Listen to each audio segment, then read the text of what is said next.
Welcome back and thanks for staying with us. The hashtag on X is Citizen Daybreak. The SMS code is 22422 at Citizen TV Kenya and at Ayub Abdikadir. Makali Mulu is the lawmaker representing Kitui Central Constituency, a member of the Budget and Appropriations Committee. Kidi Mwaga is the convener Interparties Youth Forum, as well as a lawyer and columnist. Dr. Brian Lishenga chairs the Rural Hospitals and Urban Association of Kenya, and economist also joins us this morning here on the broadcast with the IEC group, Churchill Ogutu, who has granted us his presence here. Now, the National Assembly's Budget and Appropriations Committee has made recommendations to amend the budget estimates of the National Treasury, raising the expenditure bill for the national government to 2.54 trillion Kenya shillings. Part of those amendments are in the increment of 150 million Kenya shillings earmarked for the Directorate of Criminal Investigations, DCI, to procure and service a system with the potential to track and trace social media users in Kenya. Sam Gituku, who focuses on that in the following report, tells us some of those changes have come at a cost, with the institutions like the National Fund for the Disabled of Kenya now defunded by up to 400 million Kenya shillings. Then it means you're basically playing politics. After weeks consulting with various government departments, the Budget and Appropriations Committee has tabled before the National Assembly what it terms as the final budget estimates for the financial year 2025-2026. The National Police Service could gain up to 1.8 billion shillings to finance additional recurrent expenditure. Out of that, the Office of the Inspector General will receive 800 million shillings more for police operations. The Office of the Deputy IG in charge of administrative police gets 60 million shillings more for operations. And to enhance the work of the Directorate of Criminal Investigations, the Budget Committee is proposing to reallocate a total of 150 million shillings to procure and run an Optimus 3.0 system. To procure Optimus 3.0 equipment, the committee has set aside 50 million shillings.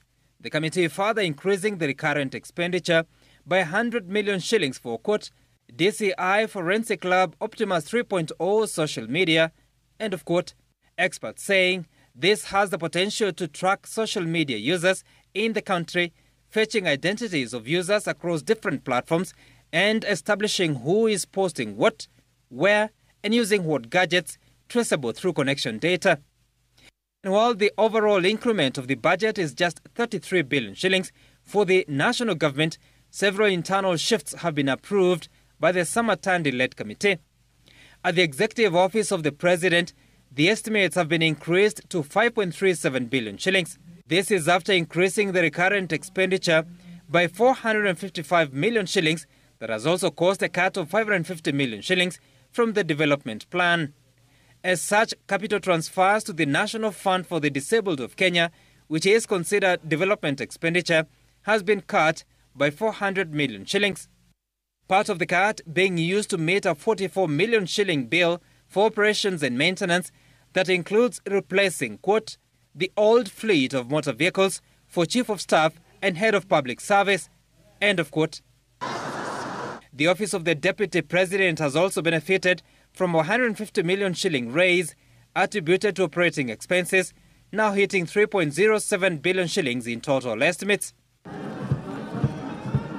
The Ministry of Defence has had its estimates increased by 13 billion shillings, hitting 213 billion shillings in total, the largest budget for the department in history. The committee indicating that the increment comprises 2 billion shillings for recruitment, 5 billion shillings for KDF operations in Somalia, and 6 billion shillings for other security operations. But there are losers too. The Teachers Service Commission is set to lose 570 million shillings in total, with Teachers Capacity Building Vote losing 620 million shillings.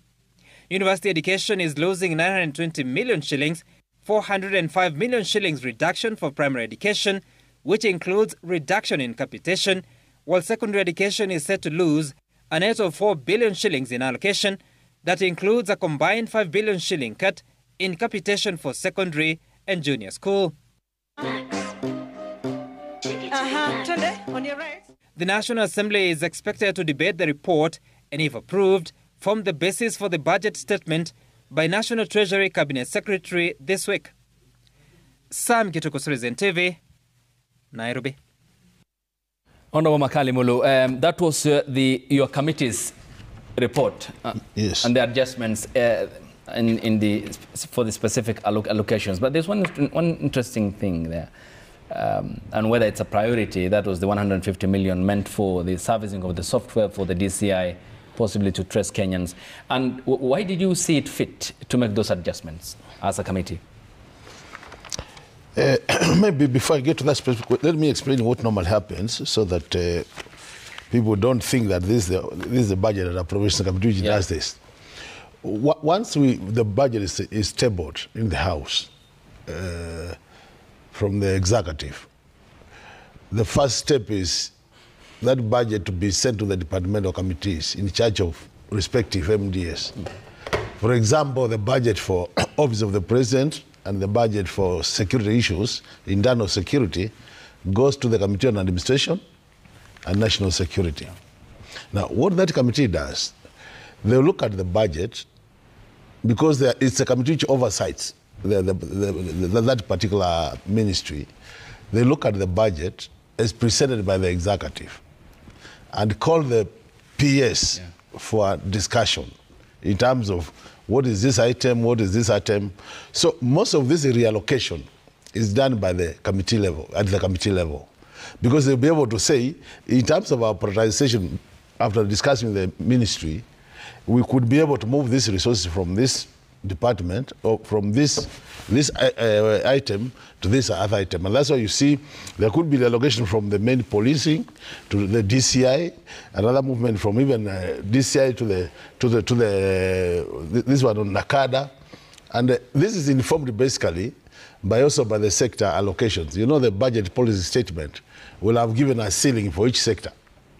So based on that, then they can do reallocation. The only thing we insist on as a budget committee is reallocate within your ceiling so that you don't come up with the additional budget requirements. Okay.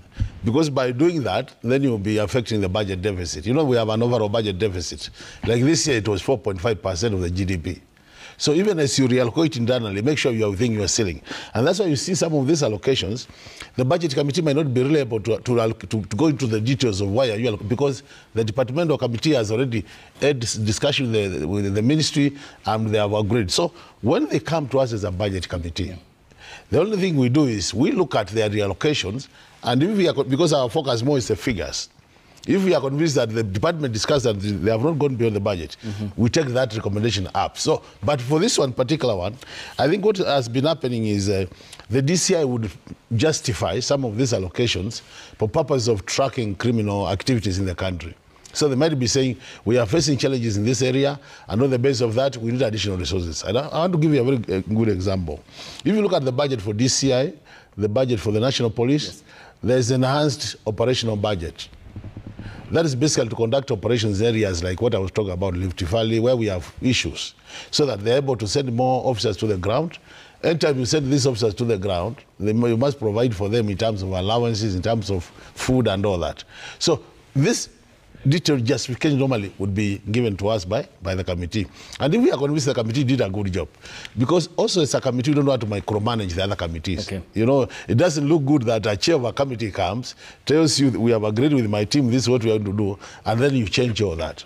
So for me, that's the way we do it. Now, with that explanation, you can see where we sit as a committee. We only come in strongly where we tell us we need more resources here, because we'll tell you, it's not possible, reallocate.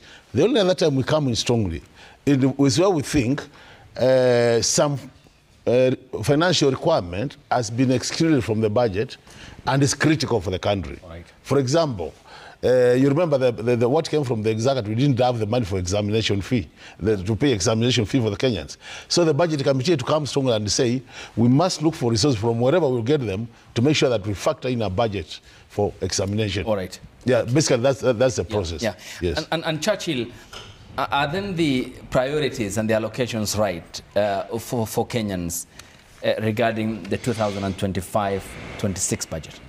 Yeah. As I come to that, let me also back what Mheshimiwa said. the budget process is quite fluid, and even from the numbers that you've seen, is that the allocation that came from the budget committee was 33 billion. But that was within the recommendations that the Budget and Appropriation Committee gave as of last week. Yesterday, there was the Committee of Supply. So that is basically giving each and every ministry, department, and agency the budgetary allocation. So it's under the Committee of Supply stage. And what came out was an additional 10.95 billion that was now added to what was there as of last week. They reduced 11 billion Ministry of Defense. Initially, there was the 13 billion that was allocated last week, so that was a reduction. Road sector, there was an increase of 21.8 billion, and also agriculture sector, there's 150 billion. So that's where the 10.95 billion increase is coming from. But it's still within the limits of the budget and policy statement, as Mheshimiwa said, that there's the ceiling that is normally given in the month of February, budget and policy statement. Okay. So if you look at these allocations are still within that ceiling that was given. So looking at the individual allocation, yes, the high level numbers, as we had during the tabling of these estimates in April, the usual education getting the lion's share of around 702 billion. Individually, as has been mentioned, there wasn't some allocation even to the examination and invigilation fees, but that one was reallocated by the committee. The other one, which is quite heavy, is energy, infrastructure, and ICT sector, 500 billion. Some of the key allocation is also the indication that the phase 2B and phase 2C of the SGR will be prioritized in the next budget, I think around 16.5 billion. The other sectors are quite the public administration, 279 billion, governance, justice, and legal, 250 billion, and which is still, as if you compare even with the previous years, it's not surprising, this kind of allocation. So it's not, there's not been a material variance of the different allocations as compared to the different years. How much of this addresses the real needs of the Mwananchi about income creation, jobs, and which translates to food security?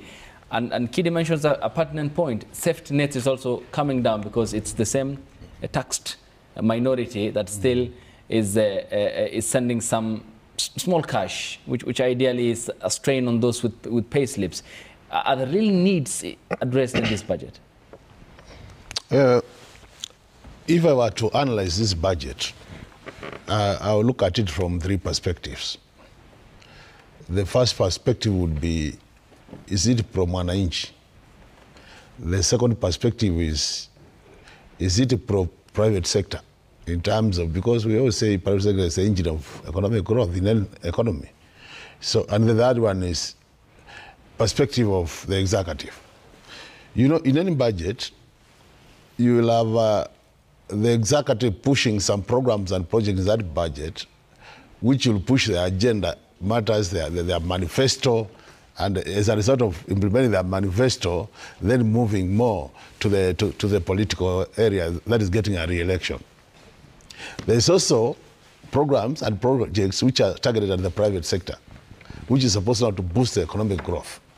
And then the pro-Mwananchi. From my analysis, I think this budget purely is more of an executive budget. If you look at the programs, most of them are programs which, at the end of the day, will be supporting the government to get re-elected. Why am I saying that? Just a quick scan of it. Like he's saying, the safety nets, allocation for safety nets, is not very high, although generally, for me, I wouldn't want to push more money in that direction because it means that we are becoming more of an economy just to support people. It's important we support our elderly people, but we can't expect that we just become everything push that direction. But looking at the critical issues which affect the Mwananchi, as you said, how much money has gone to the education sector? It is 702. But the question is, out of that 702, teachers' salary is taking about 3 to 7 billion. Now, if you look at the money which has been set aside, either for supporting feeding programs, which now support the poor, If you look at the money which is going to support capitation so that you can buy books and maintain the infrastructure of education, it's very low percentage. So at the end of the day, the money which touches the mwananchi alone, it isn't much. Come to the budget, the second highest item is on infrastructure, energy and all that. Yeah. Now, if you analyze that, you still realize that out of that big budget, the money which will be more so now, because the money which will be touching mwananchi, is money which is promoting conducive environment for the private sector to thrive in this economy. So that if the private sector is doing well, then automatically it will employ more people, and as a result, then we'll be having more pockets. If you analyze it, you realize that the private sector is actually complaining already. The contribution of the private sector now, manufacturing to the economy, is about 7% of GDP. Our target all along has been about 15% of the GDP. But when we look at this budget, you ask yourself the question, how much of this budget has been provided to spur growth in the private sector? The private sector complains about three things. Okay. Cost of production, that's the first thing. Issues of tax relief and ensuring that they have a proper, what I call, friendly tax regime. And then I think the private sector has been complaining is about the issue of even the energy cost, which is part of the cost of production. So if you ask ourselves, how much money are we putting to ensure that the private sector moves to the next level? You still find it's not. But ask yourself, how much money have we put in the security sector? How much money have we put in the presidency? For your information, the president and the deputy president budget, the current, is 11 billion. Okay. The money we require for UHC staff to be fully observed is about 8 billion. We've provided about 4, just as you say, to cool them, because they're always on our gates there every day. Even yesterday they were there. Okay. So you see, to me, if you look at that way, we are saying, I think, Ayub, we have a huge room. We have a huge, what is the best word? I'm saying we have a very big room for improvement, and more so, prioritization of our budget. In terms of priority, we have much more to do so that we get our budget right in terms of priorities. And this is why I'm saying, as a member of the budget committee, I don't feel very comfortable talking about this thing, but I have to talk about them. Because how I wish that at the departmental committee level, we would be able to sort out some of those issues which really affect mwananchi, so that by the time you come to where I sit, we'll have tested them out. But you know, when they come there and they have tested them out and their prioritization is still an issue, you don't have much room to change it at that level. And Churchill, then how does the private sector then survive in such an economic environment, given that evidently there's no money circulation, but banks are making huge profits, which then speaks to the interest rate and credit. Ideally, then, if the private sector is squeezed out, means there are no job creations. Then how does this translate to economic growth, given that this has been evident since this administration came to power? If you look at the private sector, or if you disaggregate the GDP into the demand side, because you can look at it in the supply side. So by supply side, you're talking about the agriculture, the industrials, the services sectors. So that's the supply side. But if you can flip it, and then you look at it from the demand side, private consumption is taking a significant chunk of the GDP, drive out the economic growth. So it's right about 70%. So it has a significant, it is a significant player in our economy. So we can't really wish it away. And if you look at the numbers for GDP last year, our economy grew by 4.7% in real terms, which was a drop from where we are seeing it in 2023. And if you look at it in nominal terms, by nominal terms is now looking at the GDP in the value of that particular year, the growth was around 8%. So it has come down from double-digit levels in the previous 2 years, and now into single-digit levels in nominal growth. And this is primarily because of the consumption of the private consumption has really been constrained in the last couple of years. You look at the disposable income has been reduced because of these statutory deductions that have come in. And also, if you compare the real wage income from the economic survey, it's been showing that it's been plateauing, it's been coming lower over the last couple of years, it's been shrinking. So that is where the private sector is finding itself in, whereby there's no real growth within the private sector, and that is also impacting the economic growth even going forward. So what should happen, or what ideally should have happened? So one of the things from a policy perspective, we have the medium-term revenue strategy, which came out last year, and it had mapped it had a matrix of where the tax revenue proposals will come over the next 3 years. And one of the things that was put in place was now a reduction in the pay-as-you-earn from the higher 35%, at least to bring it lower to 25%, but progressively. And also the corporate income tax was supposed to be reduced from 30% to 25%. This is clearly within the strategy. That should have at least been a reprieve to the private sector, at least on the taxation side of point, but that hasn't come out. We heard even from the National Treasury saying that right now KRA, they're implementing a number of strategies, so they are not able to bring in place this reduction of taxation rates in the economy, but that ideally should have even been a reprieve on the taxation side. If you flip it and look at it on the spending side, yes, from the budget side. That Churchill then brings us to the question of predictability, is it, of our taxation regime, because it seems the behavior is a zigzag one, ideally, and if you look at, for example, the national tax policy, it talks about this, but the unpredictability in our budgeting process, apparently with regards to our revenue streams by the taxman, appears incoherent and inconsistent with the tax policy, is it? Absolutely. This time around, you can say that it's not as worse as it was previously. If you look at the quantum of even what the Finance Bill 2025 is proposing, is even less than 40 billion as compared to in Finance Bill 2024, which had a staggering 345 billion. So I think based on the learnings that came out last year, they have now tried to create some semblance of some realism into the projections. But having said that, ideally, the medium-term revenue strategy, the national tax policy should be able to give that predictability even in the tax regime, so that you don't have this kind of uncertainties. If you look at even some of the proposals over the last couple of years, you find that a proposal is reversing a proposal that was introduced 1 year or 2 years prior to that. So that is something that has brought a bit of uncertainty into the private sector, so to speak. Yeah.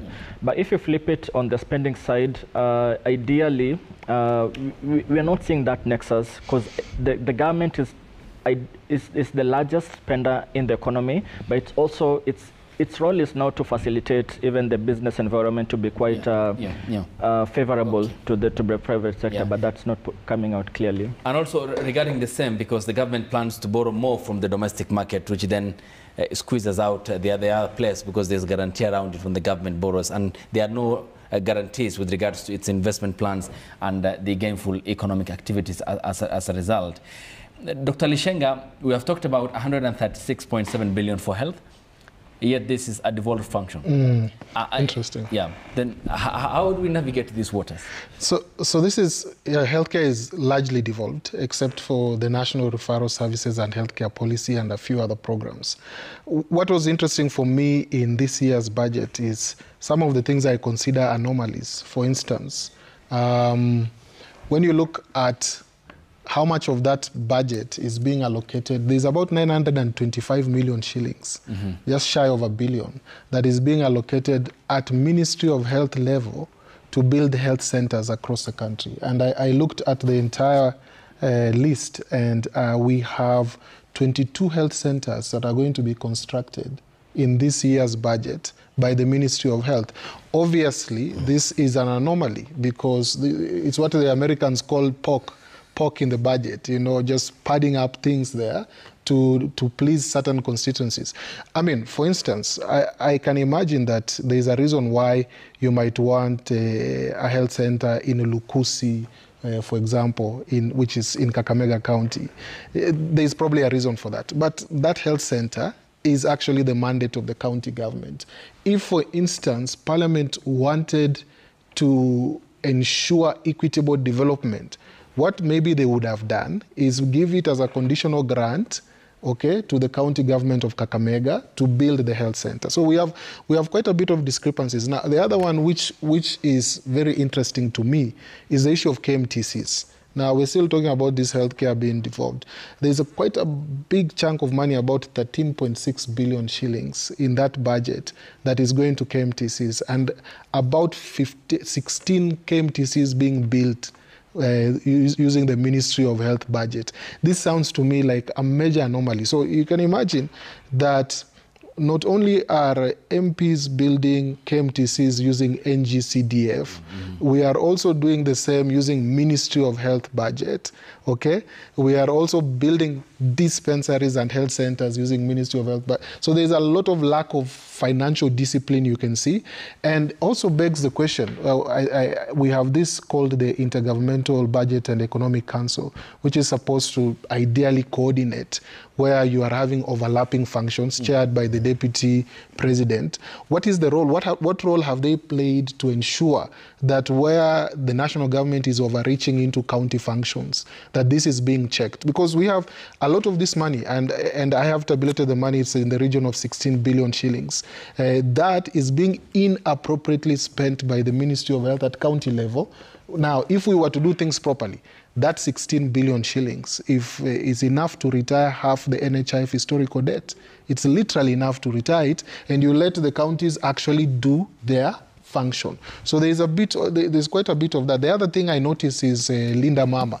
Let me just explain this, because it's very interesting that it is not called Linda Mama in the budget. It is called Reproductive, Maternal, Neonatal, Adolescent Health, something like that. A very long name there.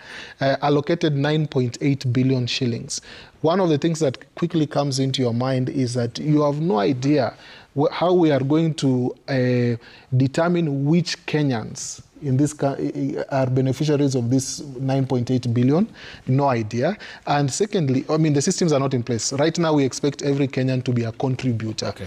Then secondly, shouldn't the first charge on this 9.8 billion be the 2.2 billion that has been inherited by Linda Mama historically? So we have a lot of lack of priorities and a lot of lack of clear in the budget. Yeah. And Kidi, the agriculture sector is a big contributor to our GDP. And how does this budget make Kenyans food secure? And are the right investments made, especially for our farmers to produce more, and which then allows us to be a major exporter of agricultural products? I have unfortunately not had a chance to look at the agriculture budget, but I've had a good chance to look at what the government does around the creative and digital economy.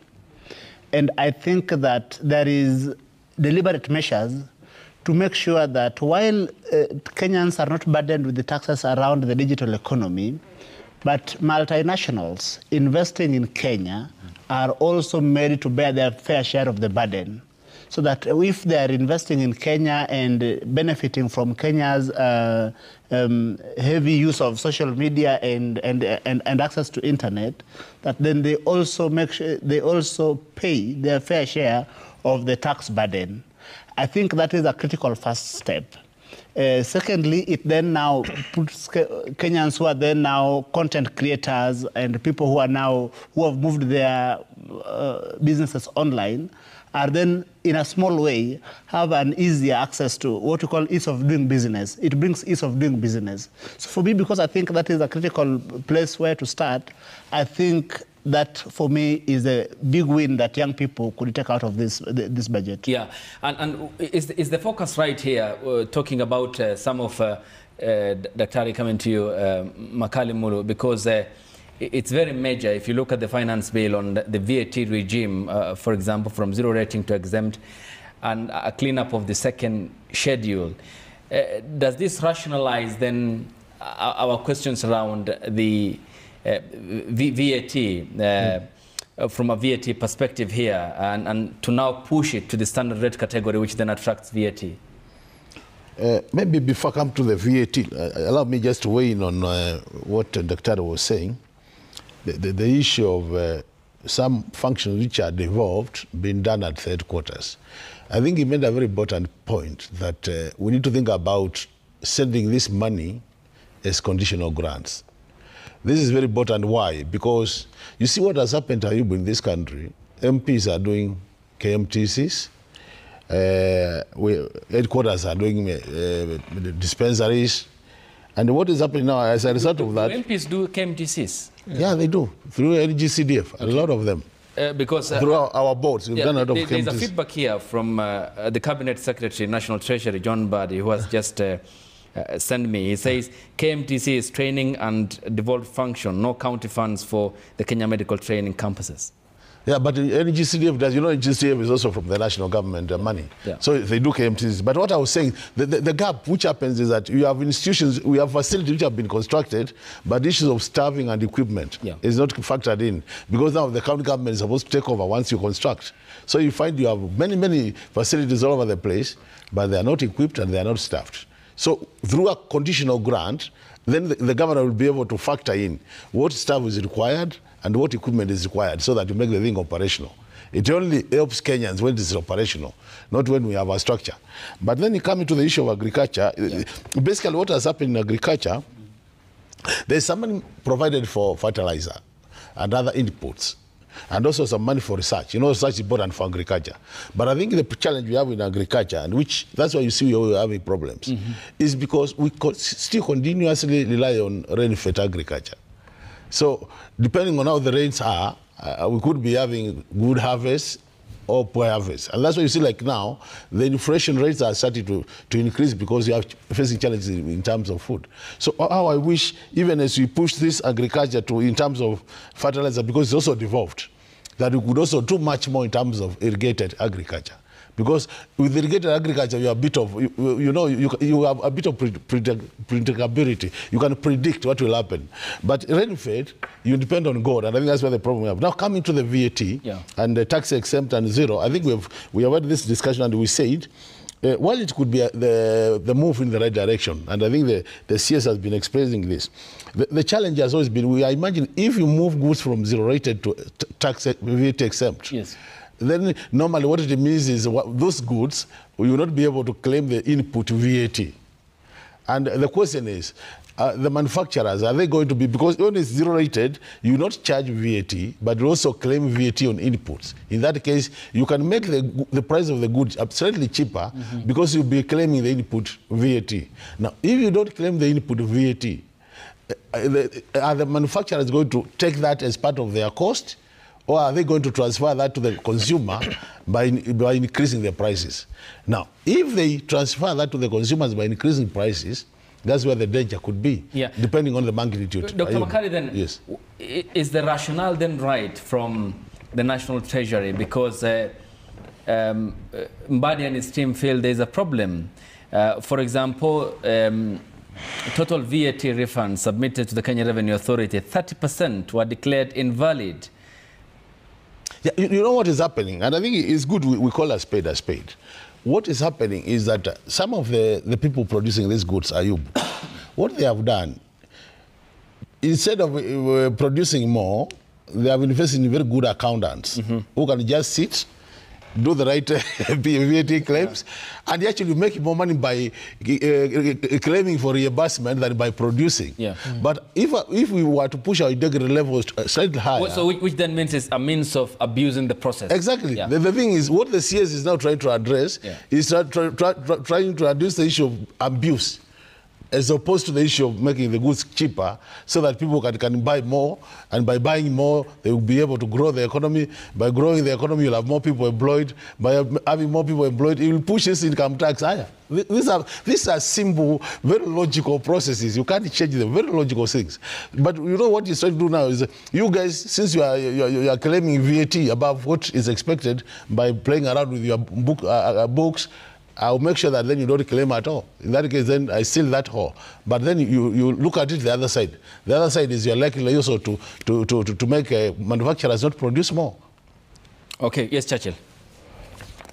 Let me pick it from where the rationale from National Treasury.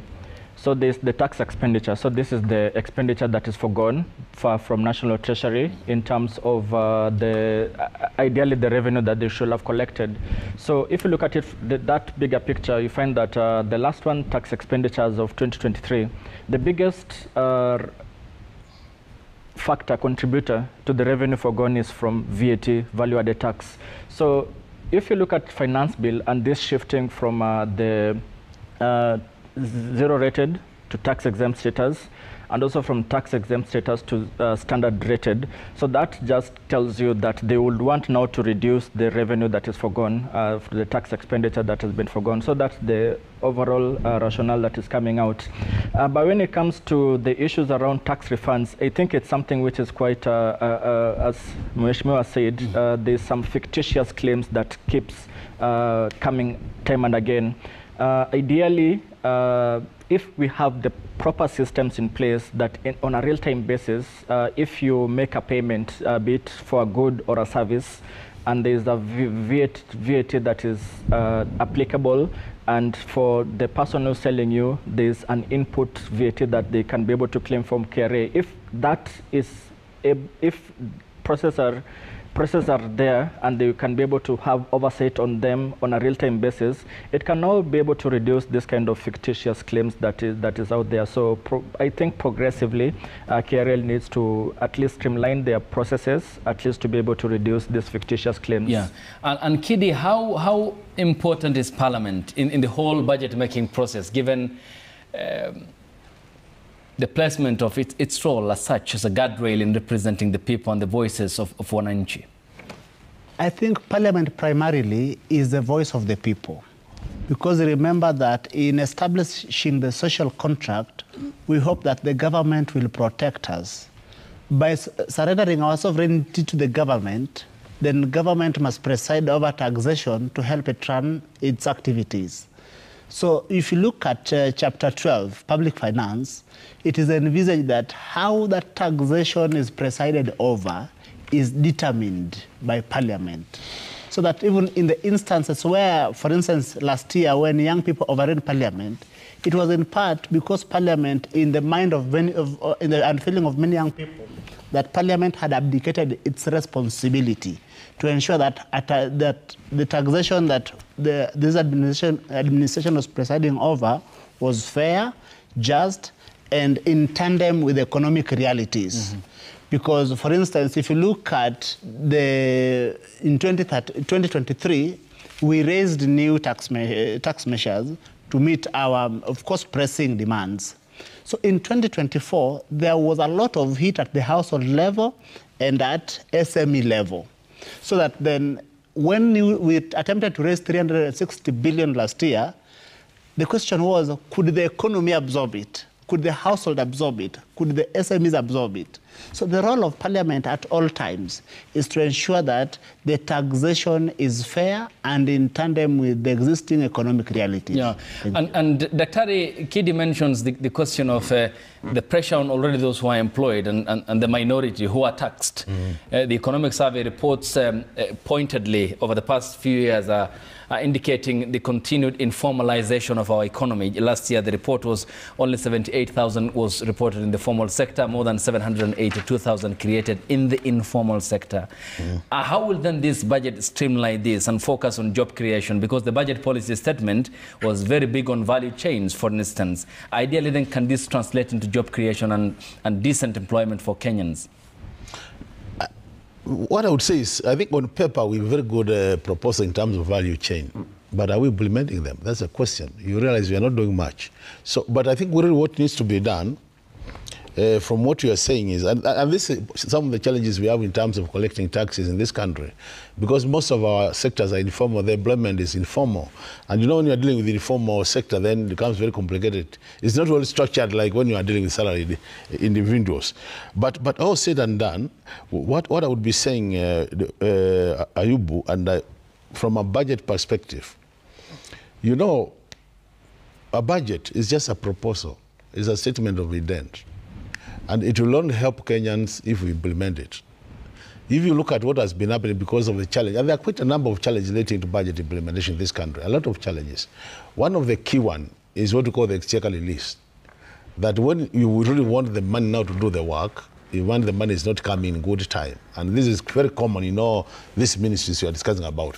Actually, in many cases, our either second or that supplementary budget is always to reduce the development budget because they are not able to implement. And I've said many times, anytime you don't do well in implementation of the development budget, then you are squeezing the economy because it is the development budget which grows the cake. So if you don't grow the cake, then automatically, the other challenge we are facing, and this is why we must fix it, is the issue of the public debt.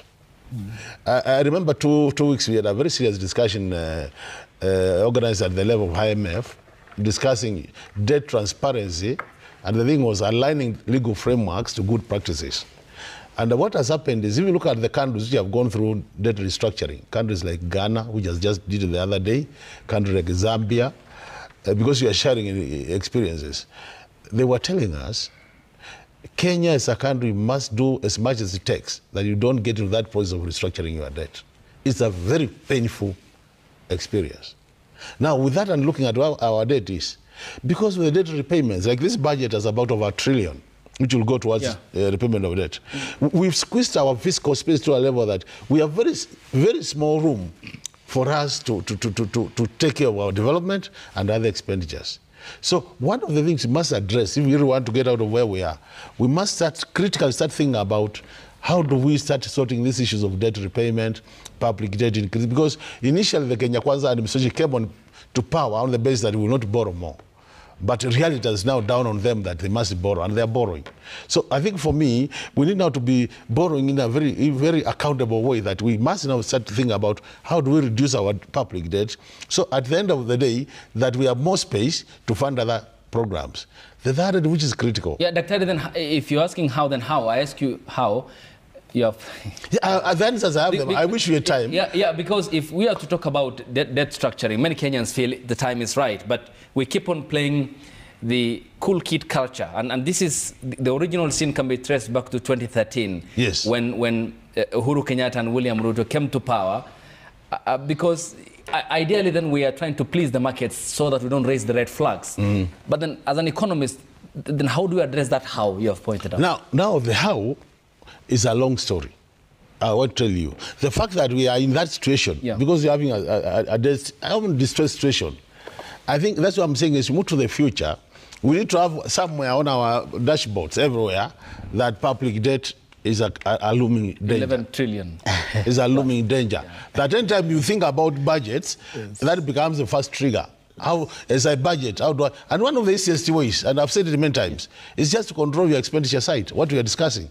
You know, budget is the expenditure side. And if you look at this budget and critical analysis, and these guys can tell you, there are a few things you can do away with here and reduce our borrowing. We are borrowing 876 billion this year, which is 4.5% of the GDP.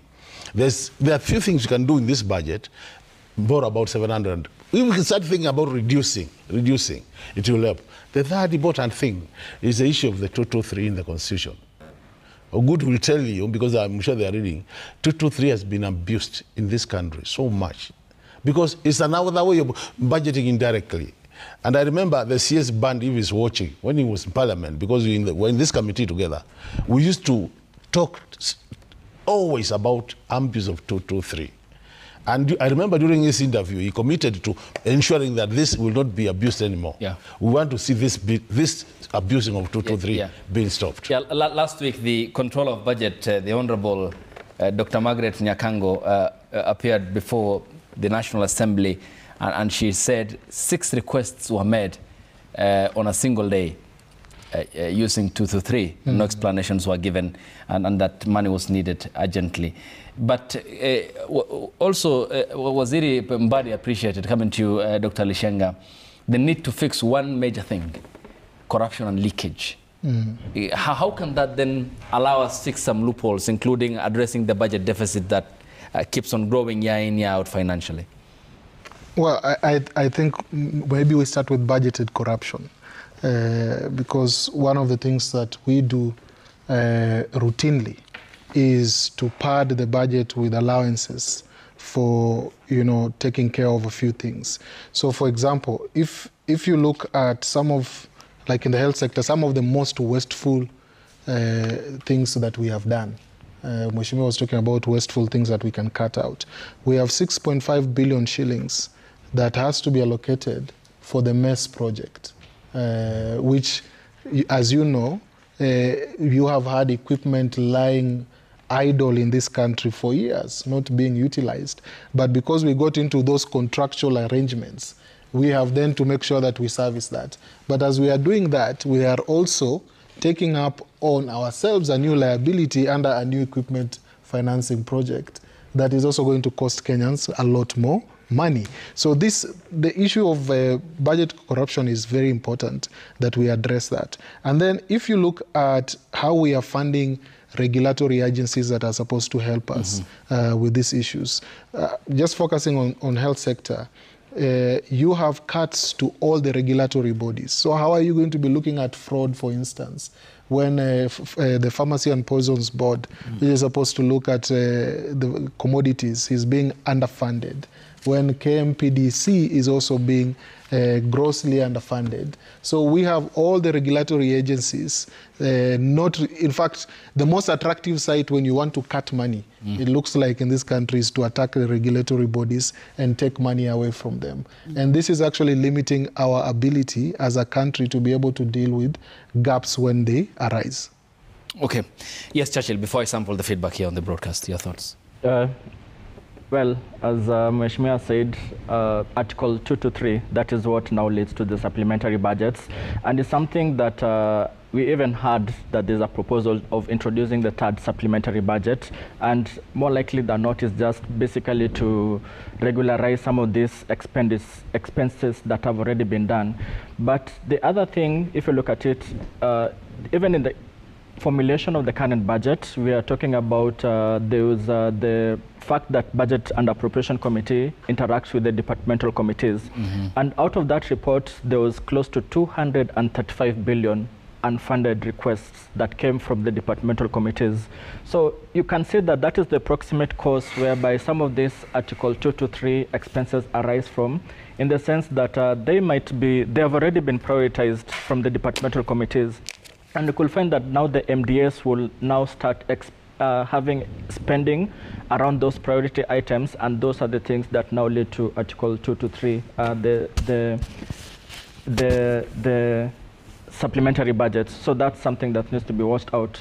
The other thing around spending, the budget has indicated that pending bills to the tune of 149 billion needs to be sorted out, but the route of doing that is through privatization.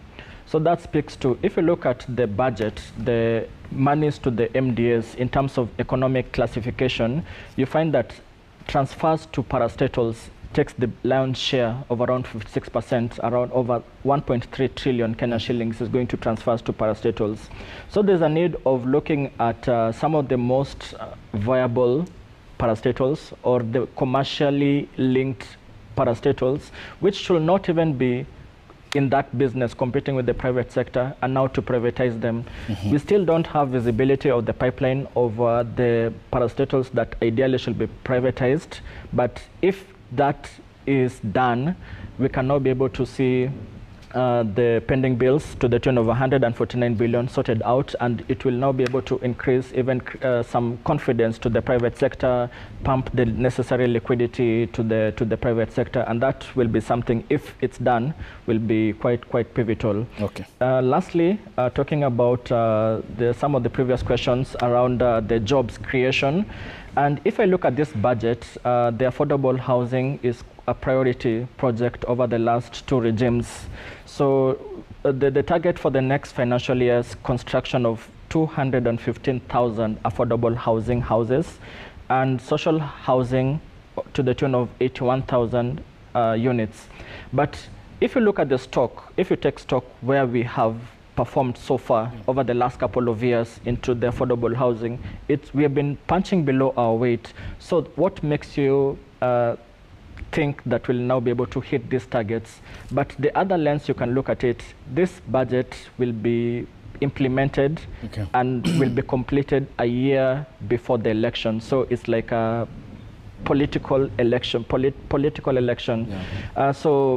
that notwithstanding, if at all, for argument's sake, that we can now be able to meet these targets, you can now make the argument that it could now be able to create some jobs, but still within the informal sector, because I don't think that these jobs will now be within the formal sector. If you think about the construction industry as a whole, how it is. So let's sample the feedback here on the broadcast. The hashtag on X is Citizen Daybreak. The SMS code is 22422 at Citizen TV Kenya and at Ayub Abdikadir. Frank Orinde says the people's budget in Kenya is dressed in public participation but stitched together in boardrooms, far from Wanjiku's reality. What people ask for, jobs, food, dignity, got lost in translation.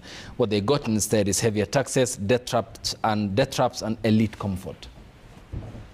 Sir Nixon Dugure says a budget is not just a collection of numbers, it's a reflection of our values and aspirations. It's about telling your money where to go instead of wondering where it went. MC_Ruma says our budget keeps increasing every year, yet there is no meaningful impact on the lives of ordinary people. Are we living beyond our means? We borrow heavily and spend extravagantly. It's absurd that the government is allocating 150 million for social media monitoring while essential services continue to suffer. Engineer Lazaro says the approval of the lion's share of the budget for social media monitoring system instead of channeling those funds to address the massive deficit left by the Trump revolutions in the primary health sector is a clear picture of complicity. Yeah, Musoma says, why cut allocations for education and persons with disabilities only to increase funding for defense, police operations in Somalia, the offices of the president and deputy president, and social media monitoring by the DCI? And the last one from Okelo Mwalimu, he says, if this regime's passion for revenue-raising mechanisms were matched by equal commitment to improving the living standards of ordinary Kenyans, our motherland could have become a first-class economy by 2027. But since that's not the case, Mama Mboga will continue to suffer. Gentlemen, thanks for your time. We are 2 minutes past the hour. Much appreciated for your company. Churchill Ogutu, economist with the IC Group. Many thanks for your time. Dr. Brian Lishenga is the chairperson of the Rural Urban Hospitals Association of Kenya. Thank you, Dr. for your time. Dr. Makali Mulu is an economist, also a member of the Budget and Appropriations Committee of the National Assembly, represents the people of Kitui Central. And we were also joined by Kidi Mwaga, the convener of the Interparties Youth Forum, a lawyer and a columnist as well. Thanks for your time. Much appreciated. Thanks to you too for waking up with the broadcast here on Daybreak. We'll see you tonight on JKL. And a reminder that the CS National Treasury, John Badi, will be live on Semana Citizen from 10 a.m. here on Citizen Television. That's in under 2 hours' time. Up next, though, is Lillian Mule with Health and Lifestyle. Thanks for watching.